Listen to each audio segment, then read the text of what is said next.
केसरिया से मन जोगी हुआ रे, दिल झूमे देखो मतवारा हुआ रे, केसरिया से मन जोगी हुआ। हर पल मनाओ केसरी त्योहार। विमल, बोलो जुबान केसरी।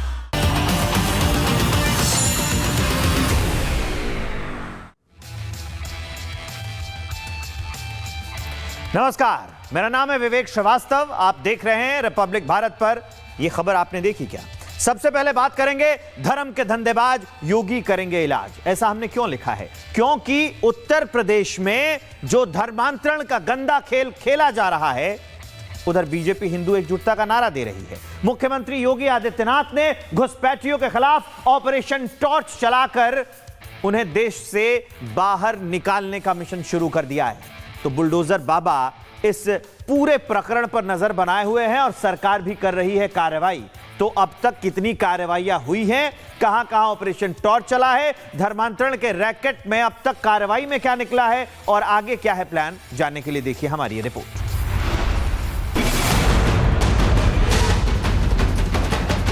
कन्वर्जन के साथ साथ नेशनल सिक्योरिटी के लिए एक थ्रेट और राष्ट्रीय सुरक्षा के सामने पैदा की जाने वाली आने वाली चुनौतियां हैं और इन सभी पर आने वाले समय में हमें अपने आप को तैयार करना होगा।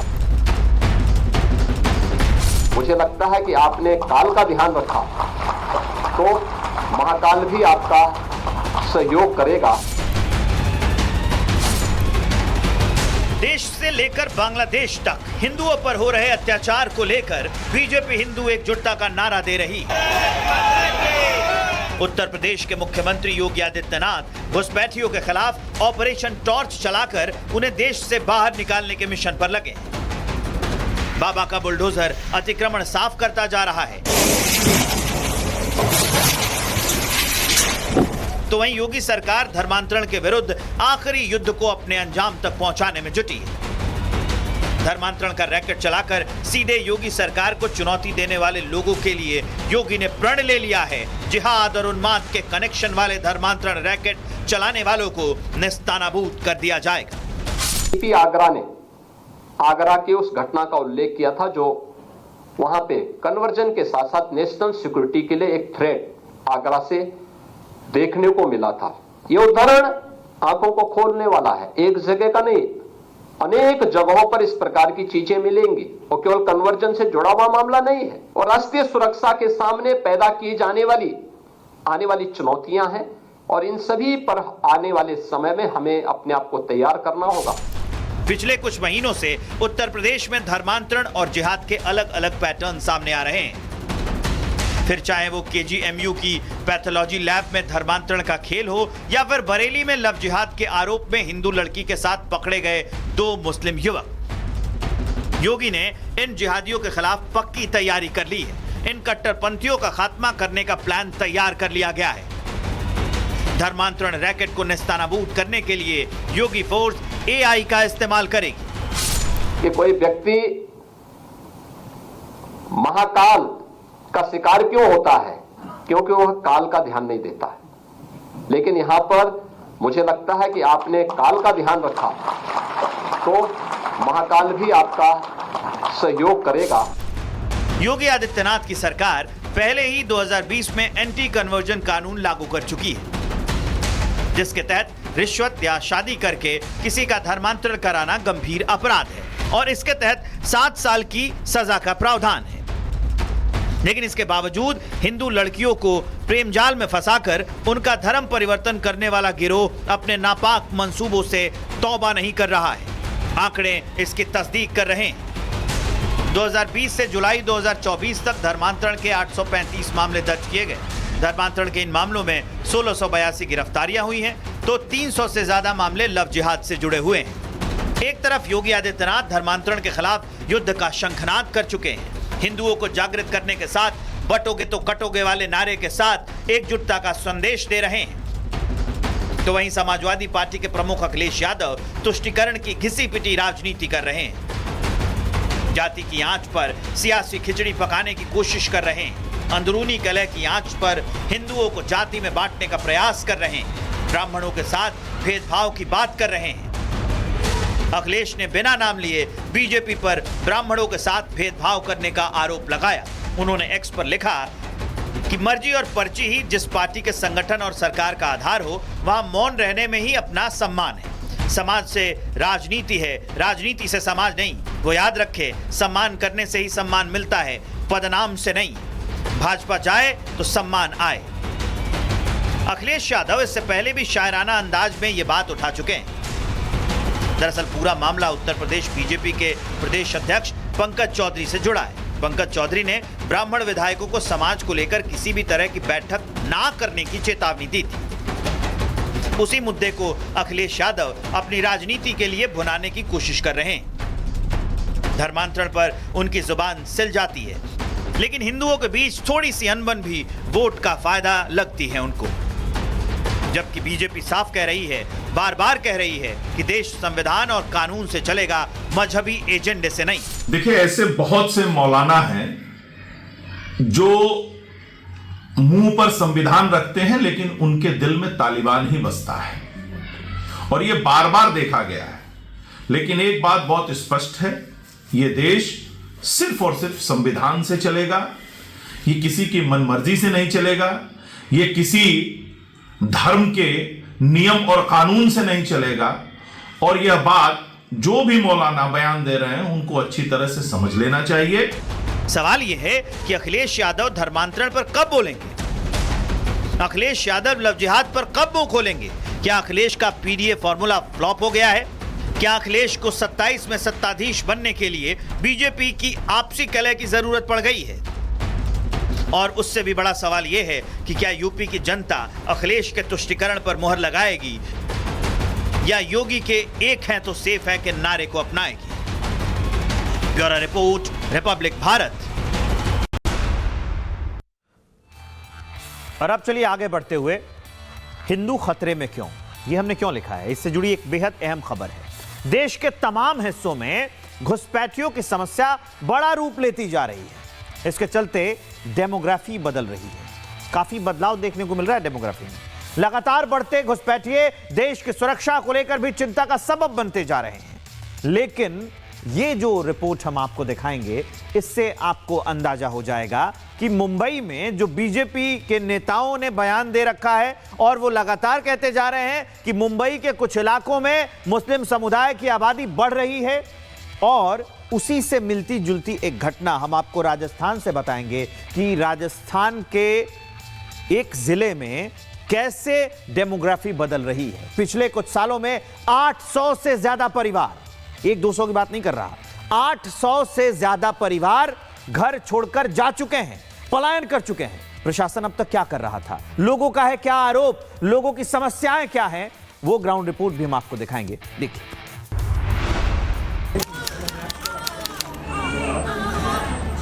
मादी मुंबई मुस्लिम मुंबई बन रही है। चोरा घूमक बहुत ज़्यादा, और लड़ाई दंगा का लफड़ा, और कई जो मकान का लेकर कर जा रहा है। और मानो ये चोरा बहुत घूम अड़ी ने गलिया में 2-10 चक्कर काट रहे। यहाँ पर एक समुदाय विशेष के लोग जो है, ऐसा लगता है कि सभी भयभीत रहते हैं। मुंबई से किरीट सोमैया का बयान, राजस्थान के टोंक के रहने वालों का बयान, ये दोनों बयान सुनकर आपको लग रहा होगा कि क्या मतलब है। इन दोनों बयानों को एक साथ दिखाने का क्या मतलब है? दो अलग अलग राज्य हैं, महाराष्ट्र और राजस्थान, दोनों के हालात अलग अलग हैं। ये क्या बात है? तो रुकिए, हम आपको तफसील से समझाते हैं। एक एक कर पलायन, उस पर हो रही बयानबाजी, उस पर हो रही राजनीति और जमीनी हकीकत, सब कुछ बताते हैं। तो सबसे पहले तो ये जानिए कि महाराष्ट्र में बीजेपी के नेता इस बात को लेकर चिंता जता रहे हैं कि मुंबई के कई इलाकों को मुस्लिम बहुल बनाया जा रहा है और सुनियोजित तरीके से मुंबई में मुस्लिम आबादी बढ़ाई जा रही है। मादी मुंबई मुस्लिम मुंबई बन रही है। भारत सरकार के नेशनल फैमिली हेल्थ सर्वे और एशियन डेवलपमेंट रिसर्च इंस्टीट्यूट का सर्वे कहता है कि मुंबई में हिंदू प्रजनन दर, फर्टिलिटी रेट 1.3 है और मुस्लिम डबल यानी 2.6 है। यानी हिंदू 10 कपल ये 13 बच्चों को जन्म देते हैं जब मुस्लिम 10 कपल यानी जोड़ियां ये 26 बच्चों को जन्म देते हैं।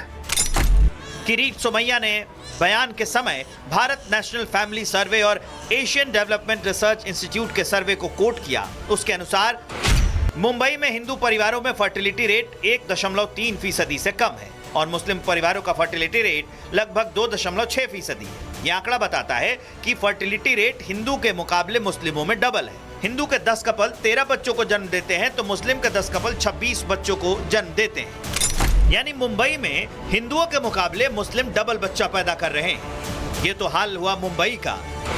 अब चलिए राजस्थान के टोंक के मालपुरा इलाके में, वहां ये हालात जानकर आप सन्न रह जाएंगे। फिर आपको ये भी पता चल जाएगा कि हमने आपको रिपोर्ट के शुरू में टोंक के मालपुरा के लोगों का बयान क्यों सुनाया था। राजस्थान के टोंक जिले के मालपुरा तहसील की स्थिति बेहद चिंताजनक है। यहाँ बीते कुछ सालों में 800 से ज्यादा हिंदू परिवारों के पलायन का दावा किया जा रहा है। स्थानीय लोगों का आरोप है कि लगातार बढ़ते सामाजिक तनाव, धमकियों और असुरक्षा की भावना ने उन्हें अपने ही घर को छोड़ने पर मजबूर कर दिया। हम राजस्थान के टोंक जिले के मालपुरा तहसील में यहां से एक बेहद चिंताजनक तस्वीर निकलकर सामने आई है। बीते कुछ वर्षों में यहां से करीब 800 हिंदू परिवारों को पलायन करना पड़ा है। ये तस्वीर हम आपको दिखा रहे हैं। इस वक्त मालपुरा की ये तस्वीर है, आप जरा देखिए। यहाँ पर बैनर पोस्टर लगे हुए हैं और क्या लिखा हुआ है वो मैं आपको बताता हूँ। परम आदरणीय प्रधानमंत्री महोदय, परम आदरणीय मुख्यमंत्री महोदय, ये दोनों को ये लिखा गया है ज्ञापन। हम असुरक्षा के कारण परिवार सहित पलायन करने के लिए मजबूर हैं।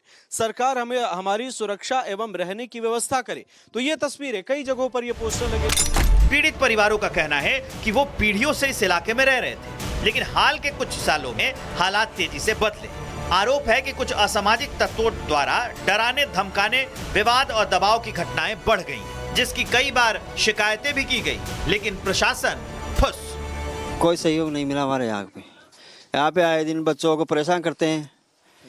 कमजोर होते हैं यहाँ पे, मंदिरों पे उन पे हमले होते हैं, पर रात के पत्थरबाजी होती है घरों के ऊपर। तो ये स्थिति है, ये स्थिति यहाँ पे 7 बजते ही पत्थर आने लग जाते हैं। स्थानीय हिंदू परिवार बताते हैं कि बच्चों की पढ़ाई, महिलाओं की सुरक्षा और रोजमर्रा के जीवन पर इसका सीधा असर पड़ रहा है। कई घरों पर ताले लग चुके हैं, मोहल्ले वीरान हो रहे हैं और लोग दूसरे जिलों या राज्यों में शरण लेने को मजबूर हैं। वहीं प्रशासन का कहना है कि मामले की जांच की जा रही है और कानून व्यवस्था बनाए रखने के लिए कदम उठाए गए हैं। हालांकि सवाल ये है कि अगर हालात नियंत्रण में थे तो इतने बड़े पैमाने पर पलायन क्यों हुआ? मालपुरा के सभी समाज के लोगों द्वारा जो यहाँ पलायन की जो समस्या है उसको लेकर एक उन्होंने ज्ञापन दिया है। प्रधानमंत्री मोदी जी के नाम उन्होंने ज्ञापन दिया है, सीएम साहब के नाम ज्ञापन दिया है। जो डिस्टर्ब एरिया जो एक्ट है उसके हिसाब से उन्होंने लागू करने की मांग को लेकर किया है। तो अभी हम देखते हैं उसमें जो भी है उसको प्रशासन के अपने बयान और दावे, लेकिन स्थानीय लोग कह रहे हैं कि मुस्लिम समुदाय के लोग परेशान करते हैं। छोटी छोटी घटनाएं मिलकर बड़ी घटना हो जाती है। मुस्लिम समुदाय के बच्चे बाइक पर जाते हुए अभद्र टिप्पणी करते हैं। शाम 7 बजे घरों में ताले लग जाते हैं। यहाँ सुकून नहीं है।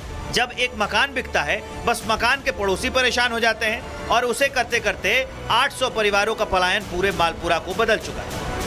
पहले आपके साथ में मैं था, इधर लड़के 4 एक मोटरसाइकिल पे 4 बैठ के और गालियां बकते हुए निकल के गए, अपने लोगों को इंटेंशन करते हुए निकलते गए। और इस तरह से ये लोग हिंदू बस्ती के अंदर बीच के अंदर एक मकान महंगे दामों में खरीद लेते हैं, उसको लालच देके। उसके बाद में फिर अपनी संस्कृति कल्चर इनसे मिलता जुलता नहीं है, तो फिर आसपास के मकान बिकना शुरू हो जाते हैं और वो सस्ते के अंदर मकान खरीद लेते हैं। इस तरह से पूरी एक बस्ती, हिंदू बस्ती खाली हो जाती है। और इसी तरह से यहाँ पे 800 परिवारों को पलायन हो चुका है। तो देखा आपने, मालपुरा की रिपोर्ट डराती है। मालपुरा की रिपोर्ट किरीट सोमैया के दावों और बयानों को बल देती है, जिस पर हर राज्य, हर शहर, हर क्षेत्र के प्रशासनिक अधिकारियों को सोचने की जरूरत है। हल्ला मचाते ही जाते हैं बच्चे, गाड़ियों पे जाते हैं तो। अच्छा, कितना सहयोग मिलता है प्रशासन से? कुछ नहीं मिलता। इसके लिए कानून वगैरह होना चाहिए, पूरा प्रशासन का होना चाहिए। बिल्कुल भी नहीं मिलता, प्रशासन से तो बिल्कुल नहीं मिलता, प्रशासन से बिल्कुल नहीं मिलता। Bureau report, Republic Bharat. और अब चलिए अगली बड़ी खबर का रुख करेंगे। पश्चिम बंगाल से आ रही खबरें। ममता हुमायूं का ऐलान जंग, क्यों है ऐसा? इधर पश्चिम बंगाल में बाबरी के मुद्दे पर सियासी उबाल नहीं थम रहा है। ममता बनर्जी की पार्टी से निकाले जाने के बाद अलग पार्टी बनाने वाले हुमायूं कबीर ने एक बार फिर बयान देकर माहौल को गर्मा दिया है। हुमायूं कबीर ने पश्चिम बंगाल के मुर्शिदाबाद में बाबरी मस्जिद बनाने का ऐलान किया था।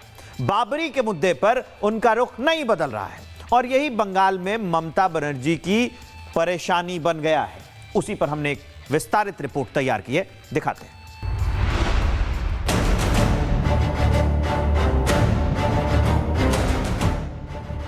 %37 मुस्लिम आबादी है, तो 72% आबादी है। बाबरी आई नहीं और उससे पहले जिहादी आ गए, यानी जिसे कहते हैं ना कि जो नदी आई नहीं मगरमच्छ आ गए। लेकिन आपको अगर मंदिर मस्जिद का ही राजनीति करना है तो आप और बीजेपी में फर्क क्या है? बंगाल में बाबरी मस्जिद की नींव रखने वाले हुमायूं कबीर फिर एक बयान देकर पूरे देश की राजनीति को गरमा दिया है। पश्चिम बंगाल के मुर्शिदाबाद में बाबरी की नींव रखने वाले हुमायूं कबीर का कहना है कि जिस जगह पर मुस्लिम आबादी ज्यादा है वहां तो बाबरी बननी ही चाहिए। उन्होंने तो ये तक कह दिया कि अयोध्या में मुस्लिम आबादी नहीं है, इसीलिए आज तक वहां बाबरी मस्जिद दोबारा नहीं बन पाई। आबादी है ही नहीं मुसलमान, इसीलिए वो बन पाए नहीं। तो मैं मुर्शिदाबाद में बंगाल में तो 37% मुस्लिम आबादी है, तो 72% आबादी है मेरा मुर्शिदाबाद डिस्ट्रिक्ट में। तो यहाँ बाबरी मस्जिद बने, यहाँ का क्या तकलीफ हो रहा है मैं मालूम नहीं है। हालांकि हुमायूं कबीर जिस मुर्शिदाबाद की मुस्लिम जनसंख्या का हवाला देकर वहां बाबरी मस्जिद बनाने की बात कर रहे हैं, उस मुर्शिदाबाद में हमेशा से हिंदुओं और मुसलमानों की आबादी में इतना अंतर नहीं था। मुर्शिदाबाद की डेमोग्राफी धीरे धीरे चेंज हुई। 1961 में मुर्शिदाबाद में अगर 55.9% मुसलमान थे तो वहीं हिंदुओं की आबादी भी 44.1% थी, यानी ज्यादा अंतर नहीं था। 1991 आते आते मुसलमानों की आबादी बढ़कर 61% हो गई और हिंदू घटकर 38% पर आ गए। और फिर 2011 तक तो मुर्शिदाबाद में 66% मुसलमान हो गए और हिंदू सिर्फ 33% ही बचे। यानी 1961 में जो अंतर करीब 12% का था वो 2011 आते आते 33% से ज्यादा हो गया। और इसी मुस्लिम आबादी का हवाला देकर हुमायूं कबीर ये दावा कर रहे हैं कि मुर्शिदाबाद में अगर वो बाबरी मस्जिद बनाते हैं तो इससे किसी को दिक्कत नहीं होनी चाहिए। हालांकि विश्व हिंदू परिषद के विनोद बंसल ने उनके सवाल का जवाब दे दिया। राजनीति कौन कर रहा है? आखिरकार आपके नेता है ना जी, जो जिनको आपने निकाल तो दिया, पार्टी से तो निकाल दिया, लेकिन जो अभी कट्टरता फैला रहे हैं, वहाँ अलगाववाद फैला रहे हैं, वहाँ कट्टरपंथियों की जमात इकट्ठे कर रहे हैं। बाबरी आई नहीं और उससे पहले जिहादी आ गए, यानी जिसे कहते हैं ना कि जो नदी आई नहीं मगरमच्छ आ गए। मुर्शिदाबाद में बाबरी मस्जिद बनाने का ऐलान कर हुमायूं कबीर ने पश्चिम बंगाल में टीएमसी और कांग्रेस दोनों की मुश्किलें बढ़ा दी, क्योंकि अगर बाबरी बन गई तो मुसलमानों के वोट हुमायूं कबीर की तरफ जा सकते हैं, यानी टीएमसी और कांग्रेस के वोट बैंक पर चोट पड़ सकती है। इसी वजह से कांग्रेस और ममता बनर्जी की पार्टी टीएमसी दोनों ने हुमायूं कबीर को आड़े हाथों लेना शुरू कर दिया। कहाँ बन रहे हैं? मैं तो खाली ईंटा पड़ा हुआ देखा हूँ, अभी तो कुछ शुरू नहीं हुआ है। जब शुरू होगा तब सवाल पूछिएगा। भाई अनाउंसमेंट के बेसिस पे आप कैसे बोल दिया बन रहा है? बनना शुरू हो तब पूछिएगा। नहीं बनाए, लेकिन आपको अगर मंदिर मस्जिद का ही राजनीति करना है तो आप और बीजेपी में फर्क क्या है, ये आप उनसे पूछिए। हुमायूं कबीर मानसिक रूप से भाजपा के साथ जुड़े हुए हैं, वो भाजपा के इशारे पर काम कर रहे हैं। अभिषेक बनर्जी की बात का सीधा मतलब ये निकला कि हुमायूं कबीर ममता बनर्जी और टीएमसी के लिए बड़ी चुनौती बनते जा रहे हैं। ऊपर से हुमायूं के बेटे को आज पश्चिम बंगाल पुलिस ने गिरफ्तार भी कर दिया, जिसके बाद ये चर्चा तेज हो गई कि ममता बनर्जी हुमायूं कबीर के खिलाफ एक्शन लेने से नहीं चूक रहे। हुमायूं के बेटे रॉबिन को मुर्शिदाबाद से गिरफ्तार किया गया। उन पर एक पुलिस वाले के साथ मारपीट करने का आरोप लगा। इसके बाद हुमायूं कबीर को लेकर ये कयास लगाए जाने लगे कि वो ममता बनर्जी के टारगेट पर। ममता दीदी पर पहले भी आरोप लगते रहे कि वो अपने विरोधियों को रास्ते से हटाने के लिए पुलिस को आगे करती है। कुछ ऐसा ही हुमायूं कबीर के केस में भी हुआ। इसी वजह से यह आशंका जताई जाने लगी कि ममता हुमायूं को चुनाव से पहले ही ठिकाने लगाने की तैयारी में जुट गई हैं। ऐसा इसलिए क्योंकि हुमायूं कबीर ये दावा कर चुके हैं कि उनकी नई नवेली जनता उन्नयन पार्टी पश्चिम बंगाल की सभी सीटों पर चुनाव लड़ेगी। वो तो ये तक कह चुके हैं कि वो ममता बनर्जी को ऐसा झटका देंगे कि वो बंगाल में सरकार बनाने से कोसों दूर रह जाएंगी। मतलब हुमायूं का सीधा मुकाबला ममता से। और ममता के लिए बंगाल का किला बचाना कितना जरूरी है ये तो सब जानते हैं। बंगाल में चुनाव की खुशबू आने लगी है। ऐसे में हुमायूं कबीर का ओपन चैलेंज ममता को कितना भारी पड़ेगा ये तो परिणाम ही बताएंगे। लेकिन एक बात तय है कि हुमायूं की हुंकार ने ममता दीदी को सोचने पर मजबूर जरूर कर दिया है। Bureau report, Republic Bharat. और अब चलिए हिंदुओं का कत्लेआम जो बांग्लादेश में मचा है, हिंदुओं का कत्लेआम आईएसआई का काम, ऐसा हमने क्यों लिखा है? भारत विरोधी नापाक मंसूबे अब बांग्लादेश में पनपने लगे हैं। खबरों से साफ हो रहा है ये आतंक परस्ती के चक्कर में भीख मांगने की कगार पर पहुंचा हुआ पाकिस्तान अब अपने ही जैसा हाल बांग्लादेश का भी करना चाहता है। और इसी कड़ी में आईएसआई ने अपनी एक ब्रांच बांग्लादेश में खोल दी है। पाकिस्तान बांग्लादेश को भी उसी आग में जलाना चाहता है जिस आग में वो खुद जल रहा है। एक रिपोर्ट दिखाते हैं आपको।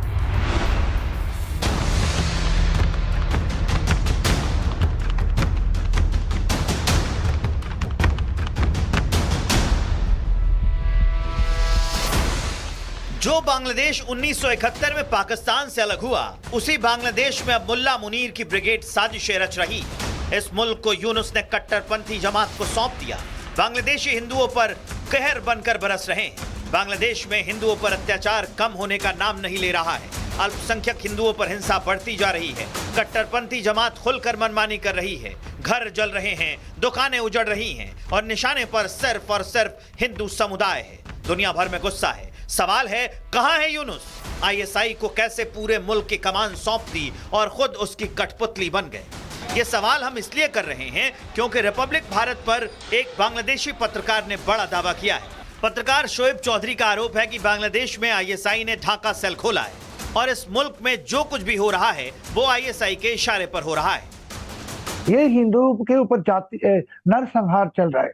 जाति संहार नहीं, नरसंहार कि वो बांग्लादेश को एक हिंदू फ्री बांग्लादेश बनाने की कोशिश में इस्लामियों, और इसके पीछे आप भी जानते हैं कि पाकिस्तानी आईएसआई का यहाँ पे ढाका में पाकिस्तानी आईएसआई की पाकिस्तान जो हाई कमीशन है, दफ्तर एम्बेसी है, उसके अंदर इन्होंने एक ढाका सेल खोला और ढाका सेल से ये सब और कोऑर्डिनेशन हो रहा है बांग्लादेश में कि चुन चुन के हिंदुओं के ऊपर अटैक, हिंदू प्रॉपर्टी के ऊपर अटैक, हिंदू मंदिरों के ऊपर अटैक। सब मिला के आप कहेंगे कि ये हिंदू की एक नरसंहार चल रहा है, जाति संहार, और हिंदू एकदम फ्री बांग्लादेश बना के इसको पूर्व पाकिस्तान बनाने की कोशिश चल रहा है।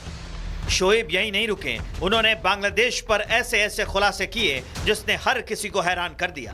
बांग्लादेशी पत्रकार शोएब चौधरी का दावा है कि बांग्लादेश में आईएसआई ने ढाका सेल खोला है। आईएसआई फिदायीन हमलावर तैयार कर रही है। भारत में आतंकी हमले की साजिश हो रही है। 26 जनवरी को आतंकी हमले की योजना है। बांग्लादेश में हिंदुओं का नरसंहार अभी भी जारी है। मंदिर में गाय काटने की कोशिश की गई है। बांग्लादेश में हिंदुओं की हत्या और हिंदुओं के घरों में आगजनी की तस्वीरें बताती हैं कि बांग्लादेश में कट्टरपंथी किस कदर खूंखार होते जा रहे हैं। यहां से आई तस्वीरें कट्टरता की कहानी बयां कर रही हैं। दीपू दास, अमृत मंडल और एक और हिंदू युवक की हत्या का मामला सामने आया है। हबीबगंज में कामदेव दास नाम के युवक का शव नाले में तैरता मिला। कट्टरपंथियों ने बर्बरता की सारी हदें पार कर दी। बांग्लादेश में जिस तरह के हालात हैं उसकी वजह से भारत में भी लोगों के अंदर नाराजगी देखी जा रही है। हिंदू संगठनों ने यूनुस सरकार के खिलाफ मोर्चा खोला हुआ है। दिल्ली, राजस्थान, उत्तर प्रदेश, मध्य प्रदेश, पश्चिम बंगाल, महाराष्ट्र समेत भारत के कई राज्यों में प्रदर्शन तेज हो गए। साधु संतों का कहना है कि बांग्लादेश की जो हरकतें हैं वो बिल्कुल दुनिया के नक्शे से मिटने वाला है। बांग्लादेश की जो हरकतें हैं वो बिल्कुल दुनिया के नक्शे से मिटने वाली हैं। और बांग्लादेश जो है अब मानवीय सभी सीमाओं को पार कर चुका है। अब आवश्यकता है कि फिर से जो है सर्जिकल स्ट्राइक 2 बांग्लादेश की ओर जो है करने की। वहीं दिल्ली में भी आर्य समाज के लोगों ने हिंदुओं की सुरक्षा के लिए यज्ञ का आयोजन किया। राजस्थान के टोंक में भी लोग सड़क पर उतर आए और यूनुस सरकार का पुतला फूंका और जमकर विरोध प्रदर्शन किया। मांग करते हैं हमारी सरकार से कि बांग्लादेश के हिंदुओं की सुरक्षा के लिए ठोस कदम उठाए जाएं और बांग्लादेश को जो हमारे यहाँ से रक्षा सुरक्षा और रसद दी जाती है उसको तत्काल बंद किया जाए, उनका वीजा बंद किया जाए और जो अवैध घुसपैठिए यहाँ रहते हैं उन्हें तुरंत बाहर निकाला जाए। संपूर्ण हिंदू समाज में जबरदस्त रोष है और सभी हिंदुओं की सुरक्षा के लिए संपूर्ण सरकार कोई ठोस कदम उठाए, इसलिए आज ये जो प्रदर्शन किया गया है। इस आयोजन को करके प्रभु से कामना की है कि प्रभु कुबुद्धियों को बुद्धि सद्बुद्धि देना और जिस तरह से जो वहाँ पर हिंसा पापाचार और अनाचार हो रहा है उस पर विराम लगाना। साथ ही साथ हमने ये भी प्रभु से कामना की कि जो अमर हुतात्मा इस पृथ्वी को छोड़ के चली गई उनको भी अपने श्री चरणों में स्थान देते हुए जो लोग घायल हुए हैं उनको भी शीघ्र स्वस्थ करना और साथ ही साथ जहाँ शेष बचे हिंदुओं को संबल प्रदान करना कि किसी भी स्थिति में हमें छोड़ना नहीं है। देश हमारा है, हमारी भूमि है, जिस मातृभूमि पर हमने जन्म लिया, जिस मातृभूमि के लिए हमने सब कुछ समर्पण किया उसको हम भागेंगे नहीं। बांग्लादेश में हिंदुओं पर अत्याचारों पर अरुणाचल के आदिवासी हिंदू भी भड़क उठे हैं। उन्होंने आज यूनुस का पुतला जलाया और कहा कि अगर वो सामने होता तो उसे भी जला देते। वो गलत बोल नहीं बोला है, एक शब्द बोलने के कारण से उसको पहले लात मार के मराता है फिर जिंदा जला देता है। ये कौन सा मतलब धर्म में ये लिखा हुआ है? इसीलिए हम तो सिर्फ उसका पुतला जलाया है, फ्लैग को जलाया है। अगर यहाँ इंडिविजुअल मिलता है तो उसको हम जिंदा जलाएगा, इतना भी हिम्मत रखता है हमको। क्लियर मैसेज है इंडिया का, हमारा अरुणाचल इंडिया का तरफ से, नॉर्थ ईस्ट का तरफ क्लियर मैसेज है। अगर हम लोग को मिलता है हम लोग ये कार्रवाई कर सकता है। हम लोग चूड़ी पहन के नहीं बैठा हुआ। भारत में ही नहीं बल्कि विदेशों में भी यूनुस सरकार के खिलाफ नाराजगी है। लोग सड़क पर हैं, बांग्लादेश के विरोध में नारे लगा रहे हैं। लंदन में बांग्लादेश हाई कमीशन के बाहर जोरदार प्रदर्शन हुआ। बांग्लादेश में दिन ब दिन हिंदू परिवारों में डर और असुरक्षा बढ़ गई। कट्टरपंथियों के टारगेट पर अब तक हिंदू ही थे, लेकिन अब वहां से गाय को निशाना बनाया जा रहा है। खबर है कि रंगपुर गांव में गाय को निशाना बनाया गया। हिंदू मंदिर परिसर में गाय को मार दिया गया। हिंदुओं ने जब इसका विरोध किया तो कट्टरपंथियों ने हिंदू के घरों में तोड़फोड़ की। यूनुस की कट्टरपंथी जमात अब हिंदुओं की आस्था पर वार कर रही है। यूनुस सरकार के साये में ये कट्टरपंथियों की जमात और बेखौफ हो चली है। अब इन कट्टरपंथियों का इस मुल्ला मुनीर की ब्रिगेड का इलाज जरूरी है। Bureau report, Republic Bharat. और चलिए, ये खबर आपने देखी, में आगे बढ़ेंगे तो हम आपको दिखाने वाले हैं सेंगर पर सवाल, क्रेडिट गैंग पर बवाल। उन्नाव रेप केस में पूर्व बीजेपी विधायक कुलदीप सिंह सेंगर को दिल्ली हाई कोर्ट की ओर से जमानत दिए जाने के फैसले के खिलाफ दिल्ली के जंतर मंतर पर प्रदर्शन हुआ। लेकिन इस दौरान एक महिला कुलदीप सिंह सेंगर के समर्थन में आ गई। इसके बाद जमकर तू मैं हुई। वहां क्या हुआ, किसने किसको क्या कहा, वो कौन सी महिला थी जो सेंगर का समर्थन कर रही थी और कौन इसका विरोध कर रही थी, ये सारी बातें डिटेल में जानिए इस रिपोर्ट में।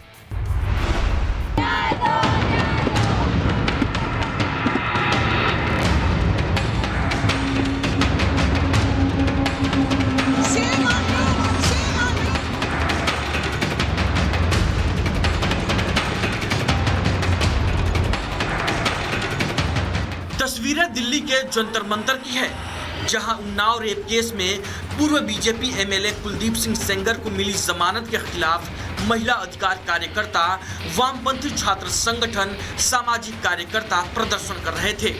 हाथों में तख्तियां लहराई जा रही थी, जमकर नारेबाजी हो रही थी। बीजेपी और दिल्ली हाईकोर्ट के खिलाफ आक्रोश व्यक्त किया जा रहा था। आजादी आजादी के नारे लगाए जा रहे थे।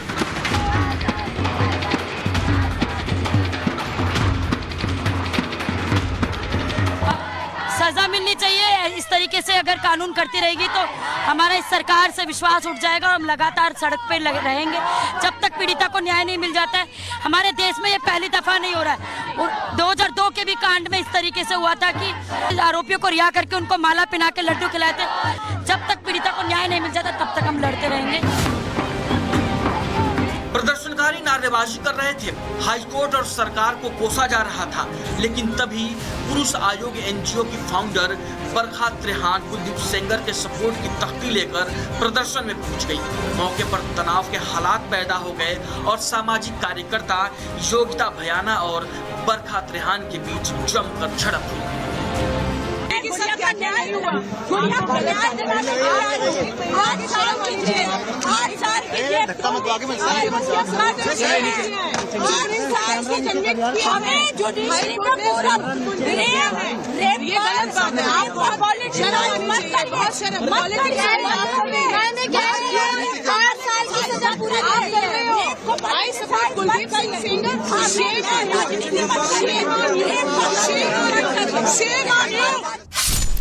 बहुचर्चित उन्नाव रेप केस 2017 का है। तब उन्नाव जिले की एक नाबालिग लड़की ने तत्कालीन बीजेपी विधायक कुलदीप सिंह सेंगर पर बलात्कार का आरोप लगाया था। साल 2019 में दिल्ली का ट्रायल कोर्ट ने कुलदीप सिंह सेंगर को दोषी ठहराते हुए उम्र कैद की सजा सुनाई।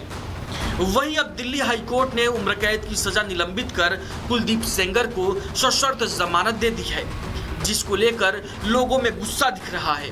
सीबीआई ने हाई कोर्ट के फैसले के खिलाफ सुप्रीम कोर्ट में याचिका लगाई है, जिस पर सोमवार को सुनवाई होनी है। लेकिन सुप्रीम कोर्ट में सुनवाई और मामले में सुप्रीम कोर्ट का फैसला आने से पहले आज जंतर मंतर पर प्रदर्शन हो रहा था, जिसको लेकर बरखा त्रेहन ने प्रदर्शनकारियों पर कोर्ट पर सवाल उठाने का आरोप लगाया और योगिता भयाना ने बरखा त्रेहन पर हमला बोला। मानसिक स्थिति ठीक नहीं है, उनको शर्म आनी चाहिए। मैंने ये कहा रेप पे सियासत बंद करिए। मैंने सिर्फ ये बात कही है कि राइट टू बेल है, फंडामेंटल राइट है। 8 साल कुलदीप सेंगर ने सजा काट ली है। दिल्ली हाई कोर्ट ने सभी एविडेंसेस को देख करके, सारी बातों को देखते हुए 8 साल काटने के बाद उन्हें बेल दिए। इतना पेट में दर्द क्यों हो रहा है? मुझे लगता है कि उन्हें दवाई की जरूरत है, क्योंकि आई सपोर्ट कुलदीप सिंह सेंगर। मुझे लगता है वो पहली और आखिरी महिला होंगी जो ऐसे कुलदीप सिंह सेंगर को, क्योंकि हम बिना सबूतों की बात नहीं करें, वो कन्विक्टेड रेपिस्ट है, उसको सजा हो चुकी थी। वो तो बेल के लिए हम लड़ाई लड़ रहे हैं ना। मैम, पीड़िता को एक लंबा संघर्ष करना पड़ा अंदर आने तक के लिए, बैठने के लिए। देखिए, और उसका मनोबल कितना टूटेगा। जैसे मुझे पता चला मैं आई, मुझे लगता है उनको कोई ट्रीटमेंट करवा दीजिए उनका, कि जो वो कह रही है कि कुलदीप सिंह सेंगर को सपोर्ट करो और इस पे राजनीति, और इस पे क्या राजनीति हो रही है आप मुझे बताइए ना। एक पीड़िता को न्याय दिलाना क्या राजनीति है? दिल्ली हाईकोर्ट ने कुलदीप सेंगर को जमानत दे दी। लोगों में नाराजगी है। सीबीआई सुप्रीम कोर्ट पहुंची है। सोमवार को सुनवाई है। ऐसे में पीड़िता की मां ने सुप्रीम कोर्ट से न्याय की उम्मीद जताई। न्याय के लिए यहाँ पे आई है और जंतर मंतर पे हम यही कहेंगे कि बेटी को न्याय मिलना चाहिए। उन्नाव की बेटी जो है उनको न्याय मिलना चाहिए। कुलदीप सिंह सेंगर को कड़ी से कड़ी सजा मिलनी चाहिए। पीड़िता की मां सुप्रीम कोर्ट से न्याय की आस लगा रही है और दूसरी तरफ लोग एक दूसरे से भिड़ रहे हैं। ऐसे में सवाल ये है कि क्या रेप केस में पीड़िता को न्याय दिलाने के नाम पर खुद का चेहरा चमकाने की कोशिश हो रही है? और जब सुप्रीम कोर्ट मामले में सुनवाई करने जा रहा है तो फिर एक दिन पहले हंगामा करने का मकसद क्या है? Bureau report, Republic Bharat.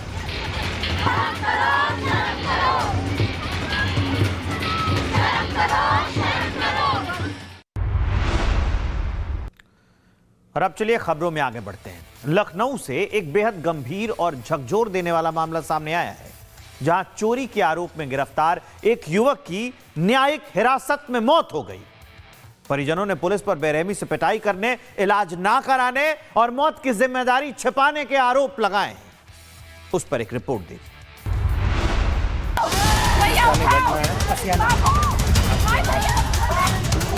Lucknow से एक ऐसा मामला सामने आया है जिसने एक बार फिर पुलिस हिरासत और न्यायिक व्यवस्था पर गंभीर सवाल खड़े कर दिए हैं। चोरी के आरोप में गिरफ्तार एक युवक की जेल में मौत हो गई और परिजनों का आरोप है कि युवक को चौकी में बेरहमी से पीटा गया, इलाज नहीं कराया गया और आखिर में उसकी जान चली गई। मामला लखनऊ के आशियाना क्षेत्र का है।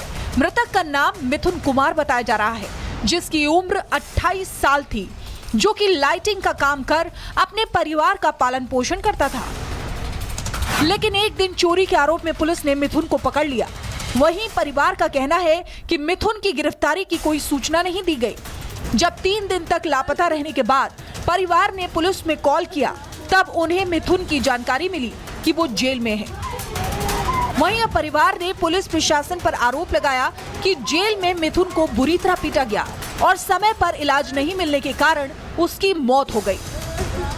मुझे पता चला कि मतलब हमारा भाई आसियाना थाने में है और उसको इतनी बुरी तरीके से पीटा कि उसकी मृत्यु हो गई। बहुत ज्यादा चोटों के निशान थे, एकदम से पूरा ब्लैक था, पूरा ब्लैक था। यहाँ पे थी, यहाँ पे, यहाँ पे, यहाँ पे और सब पूरा शरीर सूजा हुआ था। डंडों से, पट्टों से ऊपर चढ़ करके बेल्ट से बहुत बुरी तरीके से पीटा है। अब सवाल ये है कि क्या हिरासत में पिटाई हुई, समय पर इलाज क्यों नहीं कराया गया और मौत की जिम्मेदारी कौन लेगा? फिलहाल पूरे मामले की जांच जारी है, लेकिन न्यायिक हिरासत में हुई इस मौत ने पुलिस की कार्यप्रणाली पर गंभीर सवाल खड़े कर दिए हैं। Bureau report, Republic Bharat.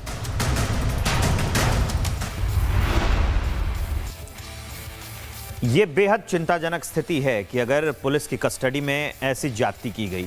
हालांकि अब कार्रवाई होगी, जांच चलेगी, लेकिन यहां वक्त तो चला है रिपब्लिक भारत पर एक बहुत छोटे से ब्रेक का। कहीं मत जाइए, ब्रेक के उस पार खबरें और अपडेट्स लगातार जारी रहेंगी।